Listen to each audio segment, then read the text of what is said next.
ఇప్పుడు ఎవరి వైపు చూడాలి?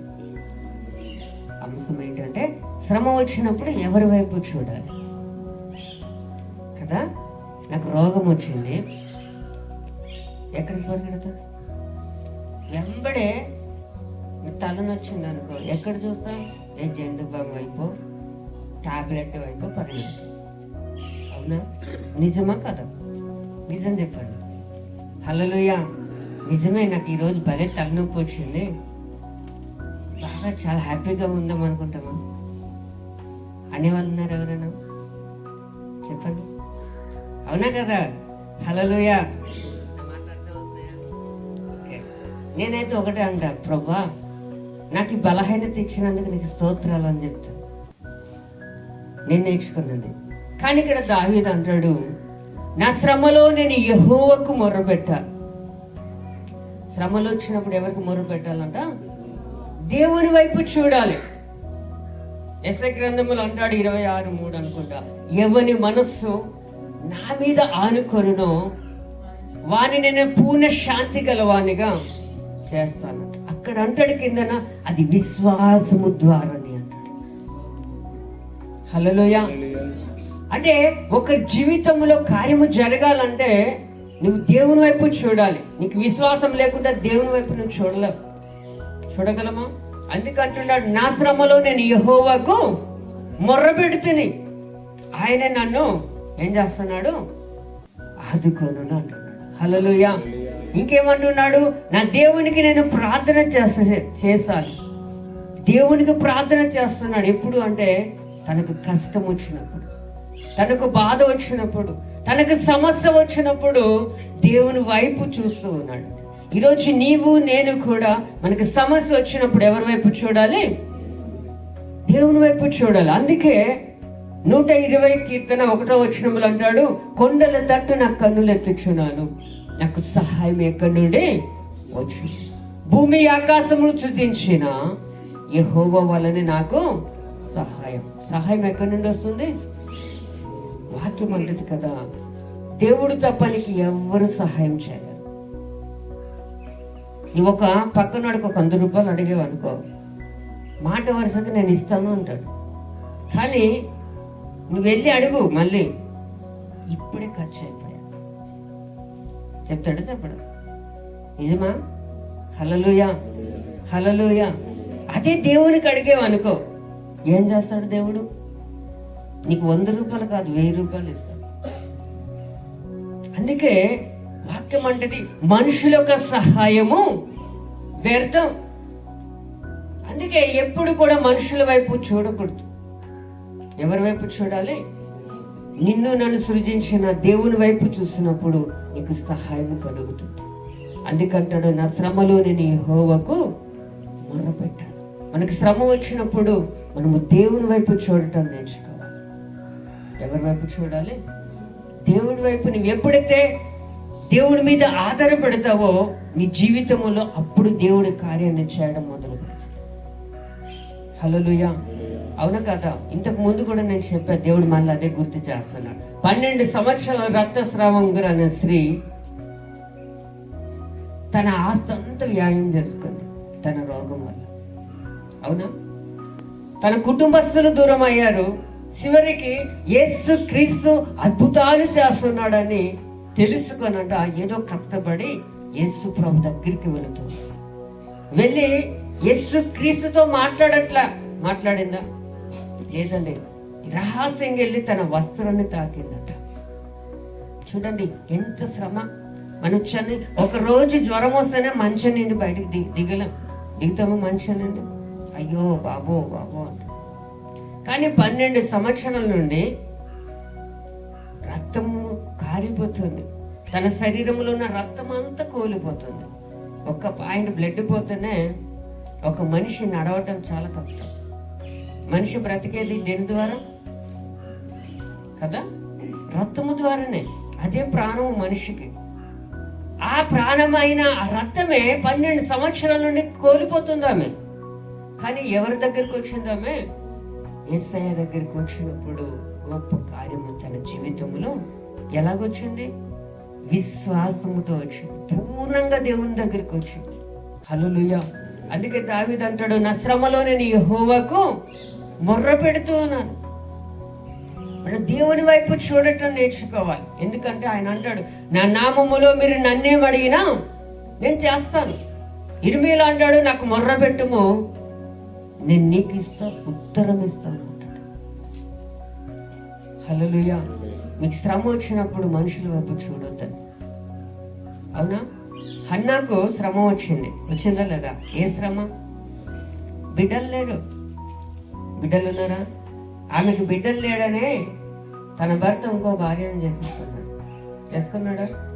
ఆమెకు ఉన్నారు బిడ్డలు. ఆమె ఈమెను దూషించడం మొదలు పెడితే ఆమె అక్రమ ప్రకారము వాళ్ళు ఉదయాన్నే వెళ్ళట ప్రార్థన చేస్తూ ఉన్నట్టు. హన్నా ఏం చేస్తుంది? మూలుగుతుంది. దేవుని సన్నిధిలో మూలుగుతుంటే ఏలి అనుకుంటున్నాడు, అమ్మా ఇంత ఉదయాన మత్తురాలు అయిపోయావా అంటే, అయ్యా నేను మత్తురాలను కాలేదని చెప్తుంది. అంటే తన యొక్క వేదన ఆ సేవకుడికి మత్తుగా అనిపించింది. చూడండి, ఆమె అంతగా వేదన చెందింది కనుక ఆమె ఒక మొక్కుకుంది. ఏంటి?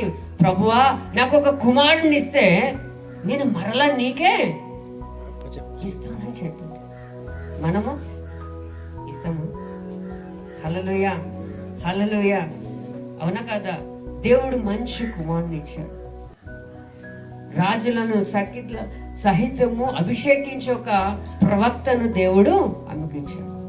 ఆమె ఏమైతే మొక్కుకుందో ఆ మొక్కు ప్రకారము ఆ కుమారుని 5వ సంవత్సరములోనే దేవుని యొక్క దాసుల దగ్గరికి వచ్చి ఇచ్చేసింది. లేక పుట్టాడు కుమారుడు. మనమైతే ఇస్తామా? అమ్మో, దేవుడికైనా మానేస్తాం, చచ్చికైనా మానేస్తాం, కానీ కదా. హల్లెలూయా, హల్లెలూయా. ఎందుకు ఆ మొక్కు వచ్చిందని తను మొదటగా తన శ్రమలో తన స్థితి దేవుని ఎద్దు పెట్టింది. తన జీవితాన్ని దేవుడికి సమర్పణ చేసింది కనుకనే తన సమర్పణ జీవితాన్ని బట్టి దేవుడు మంచి కుమారుని ఇచ్చాడు. అదే కాకుండా తన వెనకాల తనకు బిడ్డలు కూడా ఇచ్చాడు. హల్లెలూయా. ఈరోజు నువ్వు శ్రమలో ఉంటే వాక్యం ఉంటుంది, నాకు మొర్ర పెట్టు. పౌలు శీలలు చెరసాలలో చాలా శ్రమలో ఉన్నారు. అపొస్తలుల కార్యాలు 16వ అధ్యాయంలో ఉంటారు. వాళ్ళు ఏం చేస్తున్నారు? ఎందుకు చెరసాలలో వేయబడ్డారు? పౌలు శీలలు అంటే ఎందుకు వేయబడ్డారు?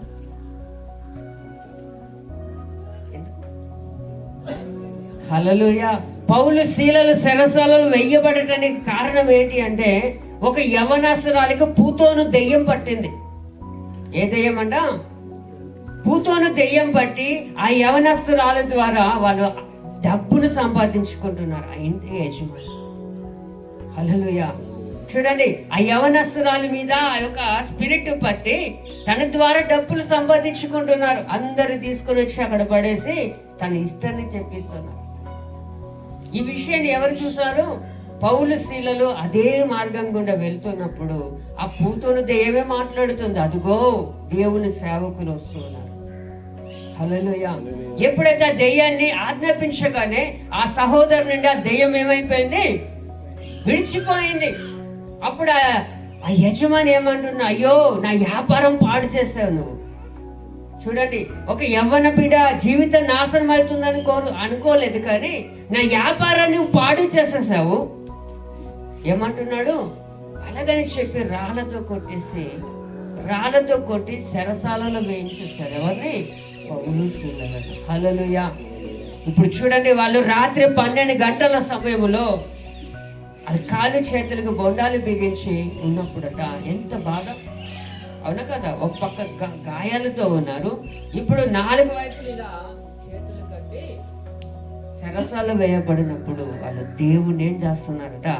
పాటలతో దేవుని ఆరాధిస్తూ ఉన్నారు. హల్లెలూయా, హల్లెలూయా. ఎంత శ్రమ అండి! మనమైతే చేయగలమా? చేయలేము కదా. హల్లెలూయా. చేయాలండి. మనం శ్రమలో దేవుని వైపు చూడాలి. చూడండి, వాళ్ళు ఎప్పుడైతే శ్రమలో దేవుని వైపు చూసారో దేవుడు ఏం చేశారో వాళ్ళ కట్లు తెగిపోయాట. వారి బంధకాలని విడిపింపబడటమే కాదండి, ఆ జైలధికారి కూడా రక్షింపబడ్డాడని ఒక లేఖనాలు మనకు చదివిస్తున్నాయి. హల్లెలూయా, హల్లెలూయా. చూద్దామండి, ఒక్క మాట చూద్దాం. 2 సమూయేలు గ్రంథము 22వ అధ్యాయము 7వ వచనములు కూడా మాట చెప్తున్నాడు. నా శ్రమలో నేను యెహోవాకు మొర్రపెట్టాను, మొర్రపెట్టి తిని నా దేవునికి నేను ప్రార్థన చేసి తిని. చూడండి, మనము శ్రమలో ఉన్నప్పుడు మనం ప్రార్థన చేస్తే ఆయన ఆలయంలో ఉండి మన మొర్రను ఏం చేస్తాడంట? ఎలా ప్రార్థన చేయాలి? నువ్వు అందరూ ప్రార్థన చేస్తున్నారు, అవునా కదా? హల్లెలూయా. ఎవరు చేయట్లేదు అన్నట్ల అందరూ ప్రార్థన చేస్తున్నారు. మత్తయి సువార్తలు అంటాడు 7:21 అంటాడు కదా, ప్రభువా ప్రభు అని పిలిచేవాడు పరలోక రాజ్యాన్ని చేరలేడు. పరలోకమందున్న నా తండ్రి చిత్త ప్రకారం వచ్చేవాడే పరలోకానికి వెళ్తాడంట. ఆ కిందనంటే వచనాలు, ప్రభువా నీ నామములో ప్రవచించలేదా, దయ్యాలు ఎల్లగొట్టలేదా, అద్భుతాలు చేయలేదా అంటే దేవుడు ఒక మాట అంటున్నాడు. ఏంటంటే, అక్రమము చేయవారులారా మీరెవరో తెలియదు. మరి వీళ్ళు కూడా ప్రార్థన చేస్తున్నారు కదా, అవునా కదా? హల్లెలూయా. మనము దేవుని నోట నుండి అక్రమమైన వారలారా అనే పిలుపు నీకు నాకు రాకూడదు. వాక్యం అంటే పిలువబడిన వాళ్ళు అనేకులు, ఏర్పరచబడిన వారు కొందరు. ఆ కొందరులో నీవు నేను కూడా ఉండాలి. ఆ కొందరులో ఏర్పరచబడినప్పుడు నీకు అనేక శ్రమలు, అనేక బాధలు, సమస్యలు, నిందలు, అవమానాలు అన్నీ కూడా వస్తూ ఉంటాయి. రావా? అందుకంటున్నాడు, మన శ్రమ వచ్చినప్పుడు దేవుని వైపు చూడాలి. ఎవరి వైపు చూడాలి?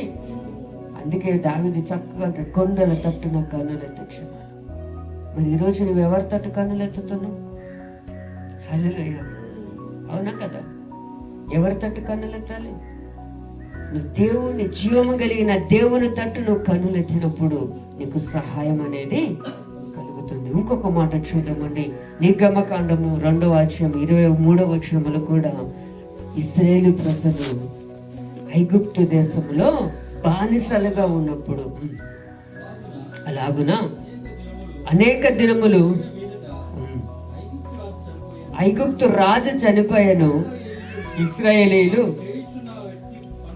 వ్యక్తి పనులను బట్టి నిట్టూర్పులు విడుచుచు ముర్ర పెడుచుండగా బట్టి చేరెను. హల్లెలూయా. చూడండి, ఇశ్రాయేలు ప్రజలు ఐగుప్తు దేశంలో ఉన్నప్పుడట, యోసేపు కాలంలో ఉన్న రాజు చనిపోయాడు, కొత్త రాజు వచ్చాడు అక్కడికి. ఇశ్రాయేలు ప్రజలకి ఏమొచ్చింది ఇప్పుడంటే? శ్రమ వచ్చేసింది. వాళ్ళు పెట్టే వెట్టి చాకిరికి తట్టుకోలేక దేవుడికి మొర్ర పెడుతూ ఉన్నారట. హల్లెలూయా. చూడండి, ఎవరికి మొర్ర పెట్టాలో తెలియక దేవునికి మొర్ర పెడుతుంటే దేవుడు వారి మొర్రను వింటూ ఉన్నాడు. వాళ్ళు విడిపించడానికి ఒక సేవకుని ఏర్పాటు చేస్తున్నారు. ఆ సేవకుడే మోషే. హల్లెలూయా, హల్లెలూయా. అదే మోషే అదే ప్రాంతం నుండి పారిపోయాడు. ఒక వ్యక్తిని చంపేసి పారిపోయాడు. కానీ దేవుడు మళ్ళీ అదే వ్యక్తిని ఎన్నుకొని వీళ్ళు విడిపించటానికి తీసుకొని వచ్చాడు. ఎందుకు? శ్రమలో ఉన్నారు కనుక. ఈరోజు అదే శ్రమ నీకు ఉందేమో, నువ్వు ఎవరి వైపు చూడాలి? ఇప్పుడు దేవుని వైపు చూడాలి. అందుకే వాక్యం అంటది, ఆపద కాలమందు ఆయన నమ్ముకొనదగిన సహాయకుడు. నీకు సహాయం ఎవరు చేయరండి, చేస్తారా? మనుషుల సహాయం ఇందకే వ్యర్థమని చెప్పి, అందుకే వాక్యం అంటది, మనుషులను నమ్ముట కంటే యెహోవాను నమ్ముట మేలు. దేవుణ్ణి నమ్మితేనే నువ్వు కార్యాలు చూడగలుగుతావు. యోహాను సువార్తలో అంటాడు, నమ్ము దేవుని యొక్క మహిమను చూస్తావు. అందుకే ఎబ్రీ పత్రికలు అంటాడు, విశ్వాసం లేకుండా దేవునికి ఇష్టలైనట అసాధ్యము, ఆయన ఎద్దకు వచ్చేవాడు ఆయన ఫలము దయచేస్తాడని నువ్వు నమ్మాలి. నమ్మి నువ్వు ప్రార్థన చేస్తున్నప్పుడు నీ జీవితంలో నువ్వు కార్యాన్ని చూడగలవు. హల్లెలూయా. ఇశ్రాయేలు ప్రజలు ప్రార్థన చేస్తున్నారు, అయ్యో మా పరిస్థితి ఇలా ఉందని. దేవుడు వారి మొర్రలను ఆలకించాడట. ఈరోజు నువ్వు సమస్యలో ఉండి ప్రార్థన చేస్తే దేవుడు ఏం చేస్తాడు? నీ మొర త్రోసివేస్తాడా? ఎందుకంటే ఆయన ప్రార్థన ఆలకించేవాడు. వాక్యం అంటుంది, నిజముగా మొర్రపెట్టి వారికి నేను సమీపముగా ఉన్నాను అంటాడు. మనం నిజముగా దేవునికి మొర్రపెట్టాలి. అందరూ మొర్రపెడతారు, కానీ నిజమైన ప్రార్థన దేవుడు ఆలకించాలి. అవును కదా? ఒక ఇద్దరు వ్యక్తులు ప్రార్థన చేయడానికి వెళ్ళారు. అందులో ఒకడు పరిసయ్యుడు, అయ్యా నేను వారానికి 2 మారులు ఉపవాసం ఉంటున్నాను, నా రాబడి ఎంతటిలో ప్రథమ భాగాన్ని ఇస్తున్నాను, వ్యభిచారుల వల్లే, సోరుల వల్లే, సుంకర వల్లే అలా ఇలా ఉండట్లేదయ్యా అని చెబుతూ పక్కనున్న ఆ వ్యక్తిని పోల్చి చెప్తున్నాను. ఇదిగో తన వల్లే నన్ను ఉండనియందుకు నీకు వందనాలు అని చెప్తూ. కానీ సుంకర్ ఎలా ప్రార్థన చేస్తున్నాడు చూడండి, అయ్యా నీ తట్టు కన్నులెత్తుటకు అయినను నాకు యోగ్యత లేదు, ధైర్యము లేదయ్యా, నేను పాపిని అని ప్రార్థన చేస్తాను. అంటే తనకు తాను ఏమయ్యాడు, ఇప్పుడు తగ్గించుకొని ప్రార్థన చేస్తాడు. అలా నీవు నేను కూడా మన శ్రమలు మనం ప్రార్థన చేయటం మొదలు పెడితే దేవుడు ఏం చేస్తాడు, కార్యం చేస్తాడు. హల్లెలూయా, హల్లెలూయా. దానియేలు జీవితంలో కూడా అంతే వచ్చింది. అవునా కదా? దానియేలుని చంపటానికి తన వ్యతిరేకులు ఏం చేస్తారు, రాజుకి వెళ్ళి పురుకొల్పారు. అయ్యా నువ్వు గొప్పవాడవు కదా, నిన్నే పూజించాలి ఈ లోకంలో ఉన్న వాళ్ళు. నువ్వు పెట్టే దేవుణ్ణి తప్ప వేరే దేవుణ్ణి మొక్కితే వాళ్ళకి ఒక సింహమును బౌను తయారు చేసి అక్కడ పడేసేద్దామని చెప్తే రాజుకి చాలా ఇష్టమైందంట. ఎవరికి ఇష్టమైంది? రాజుకి. ఎందుకంటే ఎవరి మీద కుట్రతో ఆ మాటలు చెప్పారు వాళ్ళు, దానియేలు యొక్క స్థితిని చూసి. ఎందుకంటే దానియేలు గొప్పవాడు, రాజులు మారినా తను మంత్రిగానే ఉన్నాడు. అది తట్టుకోలేక దానిని ఎలాగైనా సింహాలకి ఆహారం చేద్దాం అనుకున్నాడు. అవునా? ఈ విషయము రాజు ఎవరు, దానియేలు విన్నాడా? మనమైతే ఏం చేద్దాం చెప్పండి. ఇప్పుడు ఎవరైనా వచ్చి ఇక్కడ ఆరాధన చేయొద్దు, ఆరాధన చేస్తే మిమ్మల్ని చంపుతాను అన్నాడు అనుకో, ఉంటారా? మీరు ఉంటారా? నీకని చెప్పండి. హల్లెలూయా. అవునా? మరొక్కరు ఉండరు ఇక్కడ, ఉంటారు కదా? హల్లెలూయా. కానీ దానియేలు అలా చేయలేదు. ఆ సమాచారం విన్నాడు. ఆయన విని యథావిధిగా తను రోజు ఎన్ని మార్లు అయితే ప్రార్థన చేస్తూ ఉండేవాడో అన్ని మారులు కూడా ఇంటి దగ్గరికి వెళ్ళి తూర్పు తట్టు కిటికీలు తెరిచి దేవునికి ప్రార్థన చేయడం మొదలు పెట్టాడు. చూడండి, ఎందుకంటే భయపడలా. నాకు శ్రమ వచ్చింది, నేను చచ్చిపోయినా పర్వాలేదు అనుకున్నాడే. కానీ ఆయన మొర్రపెట్టడం ఆపాడా? క్రమ పద్ధతిగా మొర్రపెట్టడం నేర్చుకున్నాడు. హల్లెలూయా.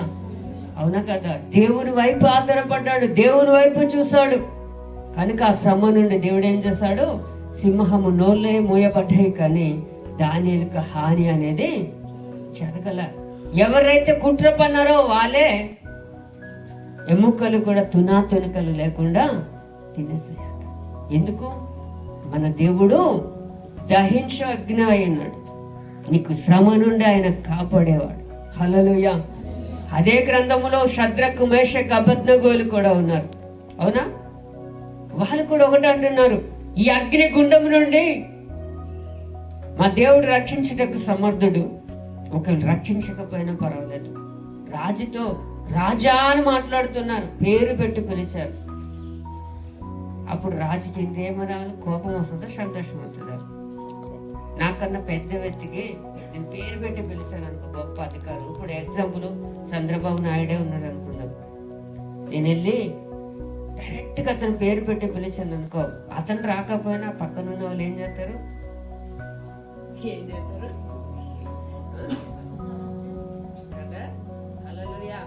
కానీ తను ఏం చేశాడు? పక్కనున్న వాళ్ళతో కాదండి, ఆ రాజుతోనే మాట్లాడుతున్నాడు. నెబుకద్నెజరు, రాజా, మా దేవుడు అగ్ని గుండం నుండి రక్షించడానికి సమర్థుడు. ఒకవేళ రక్షించినా రక్షించకపోయినా నీ దేవుడిని అయితే మేము మొక్కుకుంటాం. హల్లెలూయా. రాజుకి వెంబడే కోపం వచ్చి అగ్ని గుండానట 7 అంతులుగా చేస్తాడట. 7 అనేది సంపూర్ణం, కానీ లోకములో చూస్తే అది అయిష్టం 7 అంటే. కానీ దేవుడి విషయంలో అది సంపూర్ణం. చూడండి, 7 అంతలుగా చేశాడట. ఒకంతల అగ్నిగుండాన్ని తట్టుకోలేం, 7 అంతులుగా చేసి వాళ్ళని తీసుకుని అక్కడ పడేసేసారు. హల్లెలూయా, హల్లెలూయా. చూడండి, పడేసినప్పుడట రాజు చూస్తూ ఉన్నాడంట. చూస్తూ ఉన్నప్పుడు ఏం కనబడుతుంది? 4 కనబడుతున్నారు. నేను పడేసిన వాళ్ళు 3 కదా, 4వ వ్యక్తి ఎక్కడి నుండి వచ్చాడు? హల్లెలూయా. శ్రమలో భయపడ్డారా వీళ్ళు? భయపడలేదండి. ఎవరైతే ఈ 3 పడేశారో వాళ్ళట కనిపించలే, మొత్తం ఏమైపోయారు? వాళ్ళు కాలిపోయారు. వీళ్ళని బయటికి తీసుకొని వచ్చినప్పుడు రాజంట వాసన చూస్తున్నాడట. హల్లెలూయా. వాసన కూడా కొట్టట్లే. అంటే మన దేవుడు శ్రమల నుండి కూడా మనల్ని విడిపించేవాడు. అందుకే మనం ఎవరి వైపు చూడాలి? దేవుని వైపు చూడాలి. అందుకే దావీదు, నా శ్రమలో నేను యెహోవాకు మొరపెడుతున్నాను. దావీదుకి ఇంతెంత శ్రమ కాదండి. ఒకవైపు కుమారుడు వల్ల శ్రమ, ఒకవైపు సౌలు వల్ల శ్రమ, ఒకవైపు రాజ్యములో జనుల మధ్య కూడా శ్రమే. అయినప్పటికీ కూడా ప్రతిసారి కూడా ఎవరి వైపు చూస్తున్నాడు? దేవుడు వైపు మాత్రమే చూస్తున్నాడు. ఆయన దేవుడి వైపు చూస్తున్నాడు కనుక దేవుడు ప్రతి దానిని కూడా ఏం చేస్తున్నాడు? తప్పిస్తూ వస్తున్నాడు. హల్లెలూయా. మరి ఈరోజు నువ్వు నేను ఎవరి వైపు చూస్తున్నా? శ్రమ వచ్చినప్పుడు కృంగిపోకుండా. సామెతలు అంటాడు 24:10, శ్రమ దినాన నువ్వు కుంగిపోతే చేతకాని వాళ్ళు అవుతావు. అవునా కదా? ఇప్పుడు ఎగ్జాంపుల్, లోకములు కొత్తగా పెళ్ళైన వాళ్ళకి పిల్లలు లేరనుకో, ఏమంటారు?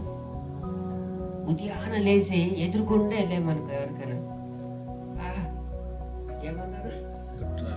సంతోషిస్తారా? ఇది ఏంద్రబాబు ఎదురొచ్చింది నాకు అని ఎన్నో మాటలు అంటారు. అవునా? పిల్లలు లేని వాళ్ళకి తెలుస్తుంది, పిల్లలు లేని ఆ తల్లిదండ్రులకు వాళ్ళ బాధ. అవునా? అలాంటప్పుడు అన్న కూడా అలాంటిదే ఎదుర్కొంది. కానీ దేవుడు ఏం చేస్తాడు? అన్నకు మంచి బిడ్డనిచ్చాడు. ఆ బిడ్డతో పాటు ఆ కుటుంబాన్ని ఆస్వాదించాడు ఆయన. అందుకే మన శ్రమ వచ్చినప్పుడు ఎవరి వైపు చూడాలి? దేవుని వైపు చూడాలి. నిందలు వచ్చినప్పుడు, సమస్యలు వచ్చినప్పుడు దేవుని వైపు చూసినప్పుడే ఏం చేస్తాడు? కన్నీటిని నాట్యముగా మారుస్తాడు. నీ దుఃఖాన్ని సంతోషంగా ఆయన మారుస్తాడు. ఎవరి వైపు చూసినప్పుడు? దేవుడి వైపు చూసినప్పుడు. హల్లెలూయా, హల్లెలూయా. చూద్దామండి, ఇంకొక మాట చూద్దాం. కీర్తనల గ్రంథము 11:4 అంటాడు కదా, నువ్వు దేవుని వైపు చూస్తున్నప్పుడు దేవుడు ఆయన పరిశుద్ధ స్థలములో నుండి ఆయన నీకేం చేస్తాడట? యెహోవా తన పరిశుద్ధ ఆలయములో ఉన్నాడు. యెహోవా సింహాసనము ఆకాశమందున్నది. ఆయన నరులను కన్నులారా చూచుచున్నాడు. ఆయన కన్ను దృష్టి చేత వారిని ఆయన పరిశీలిస్తున్నాడు. నీ స్థితి ఏంటో ఆయన ఏం చేస్తున్నాడట?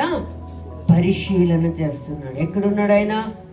ఆకాశమందు ఉన్నాడు. అందుకే వాక్యం అంటది, ఆకాశం నా సింహాసనము, భూమి నా పాదపీఠము, మీరందరూ నా చేతి పనులు అంటాడు. అందుకే ఈరోజు నీకు శ్రమ వచ్చినప్పుడు నువ్వెవరి వైపు చూడాలి? అపోస్తలుల కార్యాలు 5వ అధ్యాయములో మనకు ఒక వ్యక్తి కనబడతాడు. హల్లెలూయా. 12వ అధ్యాయము 5వ వచనములో ఎవరు అంటే పేతురు కనబడతారు. పేతురుని చెరసాలలో వేసినప్పుడు, హల్లెలూయా, సంఘం అంట అత్యాసక్తితో ప్రార్థన చేస్తుంది. పేతురు వెళ్ళి చెరసాలలో ఏం చేస్తున్నాడు తెలుసా? చక్కగా పడుకుంటున్నాడు. శ్రమ వచ్చింది, తెల్లవారితే తనకు బలి ఇస్తారు. పేతురికి ఏమి ఇస్తారు? బలి. కానీ మనమైతే ఎలా తప్పించుకోవాలని ఆలోచన చేస్తాం. కానీ ఆయన హ్యాపీగా వెళ్ళి పడుకుంటున్నాడు. హల్లెలూయా. ఇక్కడ సంఘం ఏం చేస్తుంది? నా సేవకుడు విడిపింపబడాలని అత్యాసక్తితో ప్రార్థన చేయటం మొదలుపెట్టింది. వీళ్ళు మొర్ర పెడుతూ ఉన్నప్పుడట ఒక దేవుని దూత వెళ్ళి ఆయనను కొట్టి తట్టి బయటికి తీసుకొని వచ్చింది. ఆ జైలు నుండి ఆ ఊరు వెలుపలికి తీసుకొని వచ్చినప్పుడు కూడా ఆయన కలే అనుకుంటున్నాడు. హల్లెలూయా. ఎక్కడైతే మీరు ప్రార్థన చేస్తున్నారో అక్కడ వచ్చి తలుపు కొడుతూ ఉన్నాడు. హల్లెలూయా. అంటే మన దేవుడు ఎలా అంటాడు? శ్రమలో కూడా నీకు జవాబిచ్చే దేవుడు. శ్రమలో కూడా నీకు తోడుగా ఉన్న దేవుడు. నీ శ్రమలో నిన్ను విడిచిపెట్టే దేవుడు కాదు. అందుకే ఎబ్రీ పత్రికలు అంటాడు, నేను నిన్ను విడువను విడబాయ. తల్లి మరిచిన, తండ్రి విడిచిన నిన్నెన్నడు నేను ముదిమి వచ్చి వరకు ఎత్తి పట్టుకొని వాడను నేనే అంటున్నాడు. హల్లెలూయా. ఈరోజు నువ్వు శ్రమలో ఉన్నావేమో, నువ్వు ఎవరి వైపు చూడాలి? దేవుని వైపు చూడాలి. నువ్వు కష్టంలో ఉంటే దేవుడి వైపు చూడాలి. నువ్వు బాధలో ఉంటే దేవుని వైపు చూడాలి, మనుషుల వైపు కాదని. హల్లెలూయా. నేను చాలాసార్లు మా సంఘంలో చెప్పా, ఏంటి అంటే, ఒక తల్లి, ఒక కుమారుడు ఉన్నాడు. ఆ తల్లికి తినడానికి కూడా తిండి లేని పరిస్థితి, తినటానికి కూడా తిండి లేని పరిస్థితి. పక్కింటికి కూడా వెళ్ళి అడిగి తెచ్చి కుమారుడి ఆకలి తీర్చలేని పరిస్థితిలో ఆమె ఏం చేస్తుందో తెలుసా? ఇంటి దగ్గరికి వెళ్ళి ప్రార్థన చేయటం మొదలుపెట్టింది. ఏం చేయడం మొదలెట్టింది? ప్రార్థన చేస్తుంది. అయ్యా, ఇదిగో నా కుమారుడు ఆకలితో చచ్చిపోతున్నాడు, నేనేం చేయాలి? కొనుక్కోవటానికి డబ్బులు లేవు. పక్క ఇంటికి వెళ్ళి అడుగుదామంటే ఈమెకి వెళ్ళటానికి ఇష్టంలే. కానీ ఒకవైపు చూస్తే కుమారుడు ఆకలితో అలమటిస్తూ ఉన్నాడు. ప్రార్థన చేస్తూ చేస్తూ చేస్తూ ఉంది. దేవుడు మాట్లాడుతున్నాడు, అమ్మా నువ్వు దిగులు పడొద్దు. ఊరు వెలుపలకి వెళితే ఒక బేకరీ ఉంటుంది, అక్కడికి వెళ్ళి నా ప్రభు నాకు రొట్టెలు ఇవ్వమని చెప్పు అని అడుగు అని చెప్పిండట. ఇస్తాడా? సరే ఆలోచించండి. బేకరీకి వెళ్ళాము, వెళ్ళి అడుగుతుంది, అయ్యా నాకు రొట్టెలు కావాలంటే ఆయన రొట్టెలు ఇచ్చాడు. మరి ఆయనకి ఏమి ఇవ్వాలి? మరి ఈమె దగ్గర ఉన్నాయా? ఉన్నాయా? లేవు, లేవు, డబ్బులు లేవు. కానీ ఎవరు చెప్పితే వెళ్ళింది అక్కడికి? ప్రభు చెప్పాడు, నువ్వు వెళ్ళు, నీకు ఆయన రొట్టెలు ఇస్తాడంటే ఆయన దేవుడు దర్శించాడు ఆమె. హల్లెలూయా. ఆయనను దేవుడు దర్శించాడు, ఆమెతో మాట్లాడుతున్నాడు. డబ్బులు లేకుండా నీకు రొట్టెలు లేదంటే నా ప్రభు చెప్పాడు నీ దగ్గరికి వెళ్ళమని.